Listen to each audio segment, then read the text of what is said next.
महाराष्ट्रातला प्रकार ज्याला आपण दुभाषिक राज्य म्हणतो.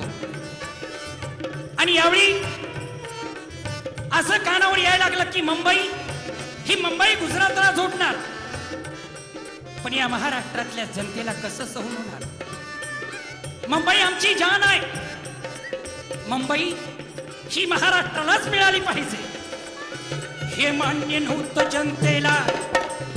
मुंबई गुजरातला जोडू देणार नाही हे मान्य नव्हतं जनतेला. मराठी मुलकाला तू भाषिक राज्य नको म्हणती, तू भाषिक राज्य नको म्हणती. मुंबई आमची जान लोक म्हणतील जी, मुंबई आमची जान लोक म्हणतील जी, मुंबई आमची जान लोक म्हणतील जी. संयुक्त महाराष्ट्राच्या चळवळीला गती देण्याला, संयुक्त महाराष्ट्राच्या चळवळीसाठी गती देण्यासाठी, संयुक्त महाराष्ट्राच्या चळवळीला गती देण्याला खडबडून तरुण जागा झाला, खडबडून तरुण जागा झाला, खडबडून तरुण जागे होती, खडबडून तरुण जागे होती. आश्चर्य यात्रे पुढे येते, आचार्य रात्री पुढे येते, आश्चर्य यात्रे पुढे येते. आचार्य रात्री पुढे येते. अरे तरुणांनो, झोपेत राहू नका. काळ उशाशी फणा काढून बसलेला आहे. तो कधी दमश करेल काही सांगता येत नाही. म्हणून आश्चर्य यात्रे पुढे येते, आचार्य रात्री पुढे येते. उठा तरुणांनो जागा म्हणतील जी, उठा तरुणांनो जागा म्हणतील जी, उठा तरुणांनो जागा म्हणतील जी. आणि याच वेळी पंडित जवाहरलाल नेहरू प्रतापगडावर छत्रपती शिवरायांच्या पुतळ्याच्या अनावरणासाठी प्रतापगडावर येणार होते. आणि ही वार्ता सर्व लोकांना कळल्यानंतर आश्चर्य यात्रे काही मंडळी म्हणत आहे की आम्ही पंडित जवाहरलाल नेहरूंना सातारा जिल्ह्यामध्ये पावले टाकू देणार नाही. यशवंतरावांना माहिती झाल्यानंतर यशवंतरावांनी सर्वांची समजूत काढली, भेटी घेतल्या की तुमचं जे दुःख आहे ते माझं दुःख आहे, पण तुम्ही जरा समजून घ्या. तुम्ही निदर्शनं करा, पण शांतपणाने हे करा. आणि याच वेळी पंडित जवाहरलाल नेहरू प्रतापगडावर आलेले आहे. महाराष्ट्रात नेहरूची येते,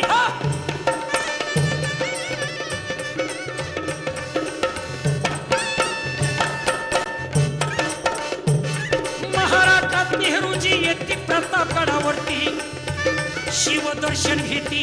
महाराष्ट्रात नेहरूची येते प्रतापगडावर शिवदर्शन घेती. गर्जना जय जय छत्रपती जी, गर्जना जय जय छत्रपती जी, गर्जना जय जय छत्रपती जी. आणि पुढं काय झालं म्हणा, पुतळ्याचं उद्घाटन केलं. अनावरण केल्यानंतर तिथून यशवंतरावजी चव्हाण पंडित जवाहरलाल नेहरू वाई मार्गे पुण्याकडे निघाले. नेहरूजींनी पाहिलं, आपण ज्यावेळी गडावर येत होतो त्यावेळी रस्त्यानं दोन्ही बाजूने पाहिलं, सगळे लोक उभे होते. बोलणं नाही, काही नाही, खाली झंडी नाही. नेहरूजी याच्यावर विचार करायला लागलेले. प्रतापगडावरून पुण्याकडे जात असताना, वाई मार्गे जात असताना यशवंतरावांना विचारलं. तिथलाही प्रकार पाहिला. आता आपण परत जाताना कुणी सायकलीवरनं जात आहे, कुणी पायी जात आहे. प्रत्येकांच्या हातामध्ये काळी झंडी आहे. कुणी स्वागत करत आहे. पण हा प्रकार काय? यावेळी यशवंतरावजींनी सांगितलं की हा जो प्रकार आहे, हे जे दुभाषिक राज्य आहे हे यांना मान्य नाही. मुंबई ही महाराष्ट्राची झाली पाहिजे, ही सर्वांचा विचार आहे. आणि सर्व हकीकत नेहरूजींना सांगितल्यानंतर नेहरूजींनी सांगितलं, आपलं काँग्रेसचं अधिवेशन जे आहे हैदराबादला, आपण याच्यावर हैदराबादच्या आपल्या अधिवेशनामध्ये चर्चा करू. आणि दिवसामागे दिवस चाललेले. पुढं काय झालं म्हणा,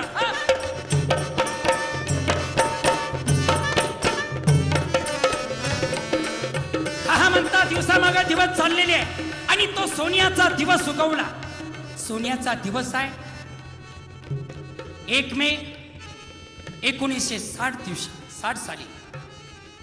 यशवंतराव चव्हाणांना दिल्लीला बोलून घेतलं आणि सांगितलं यशवंतरावजी, सोनियाचा दिवस उगवला,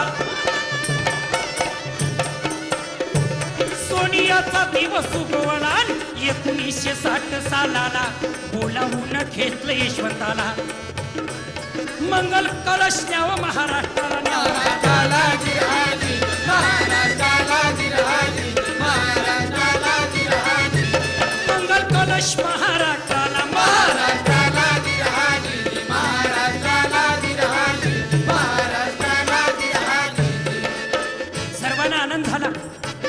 आणि याच वेळी 1962 साली 1962 साला संकट देशाला, 1962 साला संकट देशाला, चीनने युद्ध पुकारिला, चीनने युद्ध पुकारिला, भारतीय सैन्य तयार लढण्याला.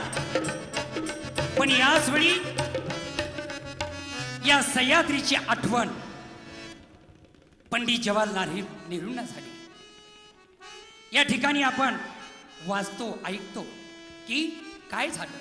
लाल दीपक निशानेला, फडकत फडकत दक्षिणेला, बर्फ पेटला हिमालयाला.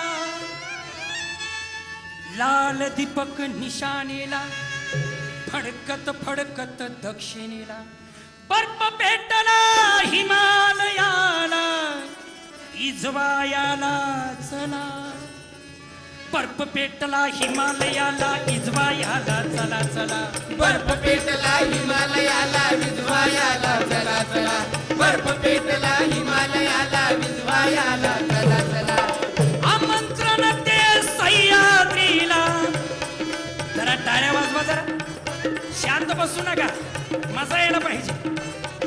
आता एका नेत्याचा, राष्ट्रपुरुषाचा पोवाडा आहे. शिवाजी महाराजांचा पोवाडा जर असता तर तुम्ही शांत बसला नसता, कारण त्याच्यामुळे ही तलवार आणलेली आहे. हावभाव वगैरे सगळे दिसले पाहिजे. बर्फ पेटला हिमालयाला, इजवायाला चला चला. बर्फ पेटला हिमालयाला, विजवायाला चला चला. बर्फ पेटला हिमालयाला, विजवायाला चला चला. आमंत्रण ते सह्याद्रीला, आमंत्रण ते सह्याद्रीला, सह्याद्रीचा सिंह गर्जला. अरे या सह्याद्रीच्या दरी डोंगरामध्ये राहणारी आमची रांगडी माणसं जी आहे, काय सांगा. अरे माझ्या राजाने माझ्या तरुणांना सांगितलेलं, माझ्या मावळ्यांना सांगितलं, अरे माझ्या मावळ्यांनो, माझ्या शूर सैनिकांनो, एक दिवस जगा पण वाघ म्हणून जगा, बकरी म्हणून जगण्यात अर्थ नाही. अरे चिना जगाव तर मर्दाच 5.5 सव्वा 2 नाही. म्हणून आमंत्रण ते सह्याद्रीला, सह्याद्रीचा सिंह गर्जला. कोणीतरी सांगितलं होतं की या महाराष्ट्रामध्ये राजांच्या नंतर निर्भड छातीचे, वाघाची तरकारी फोडणारी जी मंडळी होती ते बाबासाहेब भोसले आणि यशवंतरावजी चव्हाण. म्हणून आमंत्रण ते सह्याद्रीला, सह्याद्रीचा गर्जला आणि यश मिळाले यशवंताला. बर्फ पेटला हिमालयाला, विजवायाला चला चला. बर्फ पेटला हिमालयाला, विजवायाला चला चला. बर्फ पेटला हिमालयाला, विजवायाला चला चला. दिवसामागे दिवस, दिवसामागे दिवस चाललेले. राजकारण हे यशवंतरावांनी केलंच केलं, पण आपलं जे कुटुंब आहे, या कुटुंबांनाही एका माळेमध्ये ओवून ठेवायचं काम हे यशवंतरावांनी केलेलं आहे.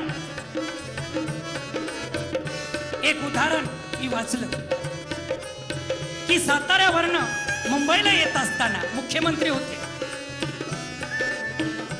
तर आपल्या खंडाळ्याच्या घाटामध्ये त्यांची पुतणे, त्यांचं नाव अशोकरावजी चव्हाण, ट्रान्सपोर्टचा धंदा त्यांना काढून दिला होता चालू करायला. आणि या खंडाळ्याच्या घाटामध्ये ट्रक बंद पडला असताना तिथून साहेबांची गाडी चालली होती. साहेबांनी त्या ठिकाणी गाडी थांबवली. वेणुताई बरोबर होत्या. गाडीतनं खाली उतरले. अशोकरावांच्या पाठीवरनं हात फिरवले. जरा तब्येतीकडे लक्ष दे, वेळेवर जेवण करायचा. जेवण केलंस का? पण चेहऱ्यावरनं दिसलं की कुठलं जेवण या ठिकाणी केलं असं. आपल्या गाडीतला स्वतःचा डबा जो होता तो डबा यशवंतरावांनी आपल्या पुतण्याला दिला. दिल्लीचं वेणूताईंना जे लोकांना सांभाळलं, अनेक उदाहरणं त्यांची आहेत. पण वेळेचं बंधन आहे. तसं 4 तास यशवंतरावांचं चरित्र जर मांडायचं म्हटलं तर कमी पडत. म्हणून वेळेचं बंधन आहे. यानंतर दुसरा कार्यक्रम आहे. दिवसामागा दिवस चाललेले आहे आणि दिल्लीमध्ये आपल्या राहत्या घरी त्या वेळेला कुणीच नव्हतं. तारीख आहे 25 नोव्हेंबर. वेळ 7:45 आणि दुःखाचा डोंगर या भारत देशावर, या महाराष्ट्रावर दुःखाचा डोंगर कोसळला. यशवंतराव गेले, यशवंतराव गेले ही वार्ता वाऱ्यागत सर्व जगामध्ये पसरली गेली. महाराष्ट्राची जनता सर्व हळहळ करायला लागलेली आहे. यशवंतराव गेले, यशवंतराव गेले आणि काय झालं? दिसा मागून दिस बघा जाती.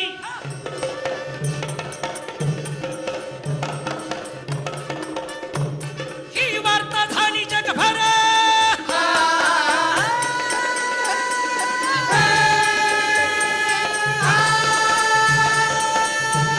ही वार्ता झाली जगभर. हळहळ करणारी आणि नर. यशवंतराव गेले. ज्यावेळी यशवंतराव गेले त्यावेळी आपल्या कुटुंबातलं कोणी त्यांच्या जवळ नव्हतं. यशवंतरावांना मुंबईला आणलं. मुंबईवरून आपल्या गावी देवराष्ट्राला घेऊन आले आणि यशवंतरावांचं सर्व कार्य पार पडलं. म्हणून शाहीर शेवट म्हणत आहे, ही वाहिली शाहिरी कला, ही वाहिली शाहिरी कला महाराष्ट्राला यशवंतरावांना. शाहीर जाधव कौन करणार, शाहीर जाधव कवन करणार, शाहीर जाधव कौन करणार, शाहीर जाधव कवन करणार. मातृभूमीचे पोवाडे गाणार जी जी. मातृभूमीचे पोवाडे गाणार जी, मातृभूमीचे पोवाडे गाणार जी. शाहिरांनी साज चढविला, आज गायला यशवंतरावांना. देशमुख गुरु लाभला. माझे गुरुवर्य शिवशाहीर बाबासाहेब देशमुख इकडे बसलेले त्यांचे सर्वात लहान बंधू ते आले. आणि मला महाराष्ट्रामध्ये ज्यांच्यामुळं सुरेश जाधव नाव रूपाला आला ते माझे आदरणीय प्रकाशजी खंडगे सर. म्हणून देशमुख गुरु लाभला, जालना जिल्हा मंठा तालुक्याला मुक्कामी वझर सरगटेला. शाहिरांनी साज चढविला, शाहीर जाधव गातो पोवाड्याला, गातो पोवाड्याला गिरहाडी, गातो पोवाड्याला गिरहाडी, गातो पोवाड्याला गिरहाडी.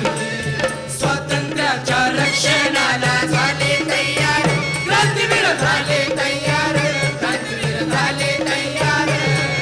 जय हिंद जय भारत करते जय जयकार.